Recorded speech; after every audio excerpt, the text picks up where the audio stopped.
Hi team, this is Unit 6, Lesson 1. Today we're jumping into a new unit and it's about measurement. So we're tackling 3.MD.4, generating data by measuring lengths using rulers marked with halves and fourths of an inch.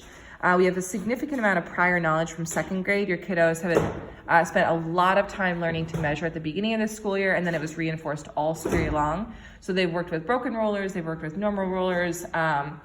What is different in third grade is you measure more accurately to the fourth and to the eighth inch, whereas in second grade we only go to the half inch, and I believe we go a little bit to the fourth inch later on in the year. So you are building on a lot of prior knowledge. So today I can measure to the closest whole or fractional part to be more precise.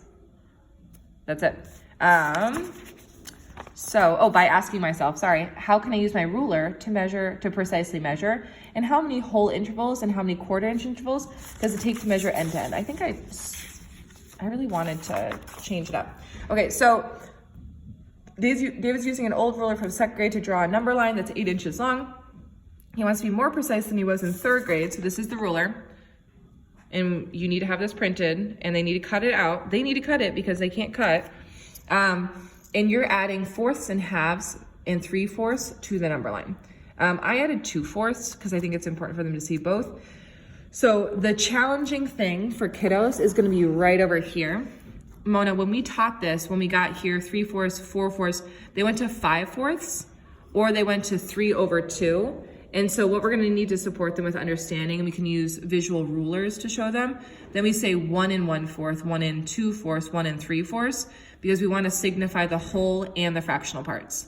So when I'm using a ruler to measure, we're not going to procedurally say, first I line up my ruler at the end, then I look to see what my end point to end point. Then I ask myself, how many holes, how many fractional parts remaining. So if this went to 7 holes and we had 3/4 remaining, I would say I have 7 holes and I have 3/4 remaining. This must be a full mastery lesson. Kids cannot walk away unable to measure. This is like a life skill.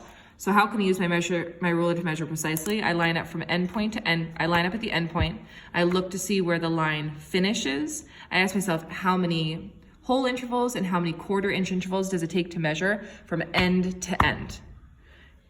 My concern is this quarter inch intervals, they're gonna actually count every single quarter inch. We want them to say, great, how many holes? Now how many quarter inch intervals left?